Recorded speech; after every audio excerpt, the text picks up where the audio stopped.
అస్సాంలో కాంగ్రెస్ పార్టీ జాతీయ నాయకులు రాహుల్ గాంధీ చేపట్టిన భారత్ జోడో యాత్రను పోలీసులు అడ్డుకోవడం పట్ల కాకినాడలో కాంగ్రెస్ పార్టీ శ్రేణులు నిరసన తెలియజేశారు. జరిగిన నిరసన కార్యక్రమంలో పార్టీ జిల్లా అధ్యక్షులు డాక్టర్ చిలుకోటి పాండురంగారావు పాల్గొన్నారు. కాంగ్రెస్ పార్టీ కార్యాలయం నుండి పార్టీ శ్రేణులు కల్పనా సెంటర్ వరకు ర్యాలీ చేపట్టి అక్కడ రోడ్డుపై బైఠాయించి నిరసన తెలిపారు.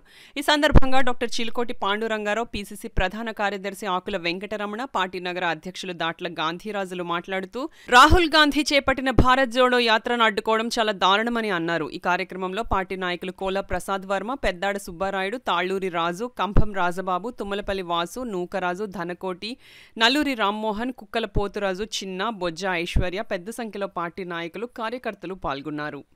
ఈ యొక్క దేశంలో ప్రజాస్వామ్యానికి స్వతంత్రాన్ని డాక్టర్ బాబాసాహెబ్ అంబేద్కర్ రాసిన రాజ్యాంగాన్ని అమలు చేయకుండా పెడదావను పట్టించి ప్రజాస్వామ్యాన్ని కూలీ చేస్తున్నారు. కాబట్టి కాంగ్రెస్ పార్టీ కాకినాడ జిల్లా నాయకత్వం దీన్ని పూర్తిగా ఖండిస్తుంది. ఇటువంటి విధానాల వల్ల ప్రజాస్వామ్యానికి నడి వీధిలో ఉరికేసినట్టు అవుతుందని తెలియజేసుకుంటూ ఈ కార్యక్రమంలో జిల్లా నలుమూల నుంచి ఇచ్చిన నాయకులకు, కార్యకర్తలకి నమస్కారాలతో కూడా ధన్యవాదాలు తెలియజేసుకుంటూ సెలవు తీసుకుంటాం. వైఎస్ఆర్సీపీ పార్టీ చేస్తున్న అరాచక పరిపాలన చాలా దురదృష్టకరం. మరి మేము ఒకటే చెప్తున్నాం, రానున్న 2024లో ఈ భారతదేశానికి ప్రధానమంత్రి రాహుల్ గాంధీ గారు తథ్యమని సందర్భంగా చెబుతున్నాం. ఎందుకంటే మనం చూస్తున్నాం అనేక పార్టీలు సంఘీభావం తెలియజేస్తున్నాయి రాహుల్ గాంధీ గారికి. అందులో భాగంగా ఇండియా కూటమి ఏర్పాటు చేశాం.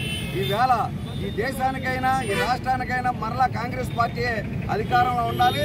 ఇంకోటి ఈరోజు శుభసూచకం ఏంటంటే శర్మిలారెడ్డి గారు మా కాంగ్రెస్ పార్టీకి రావడం, మా గ్రాఫ్ పెరగడం, ఈ రోజున వైఎస్ఆర్సీపీ పార్టీకి ఒక దడ పడుతుంది. మరి 2024లో ఇటు రాష్ట్రంలోనే అటు కేంద్రంలోనే కాంగ్రెస్ పార్టీ అధికారంలోకి వస్తుంది. ఈ రాష్ట్రంలో ఈ దేశంలో మళ్ళీ ప్రజలు సుఖశాంతులతో ఉండాలంటే ఒక కాంగ్రెస్ పార్టీతోనే సాధ్యమని రాహుల్ గాంధీ గారితో ఉన్నటువంటి న్యాయ యాత్రికుల్ని అడ్డుకునేటటువంటి ప్రయత్నం అస్సాంలో చేశారు. వాళ్లపై రాళ్ల దాడి చేశారు.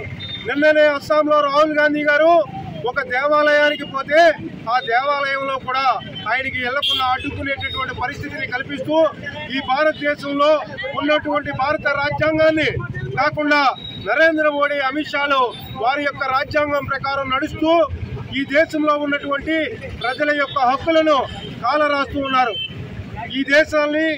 ఈ దేశంలో ఉన్నటువంటి అనేక రకాలైనటువంటి వర్గాలని, మతాలని, కులాలని వేరు చేసి రాజకీయం చేయాలనేటటువంటి ఆలోచన చేస్తున్నటువంటి భారతీయ జనతా పార్టీకి బుద్ధి చెప్పేటటువంటి ఆలోచనలో అందరినీ కల్పించాలనేటటువంటి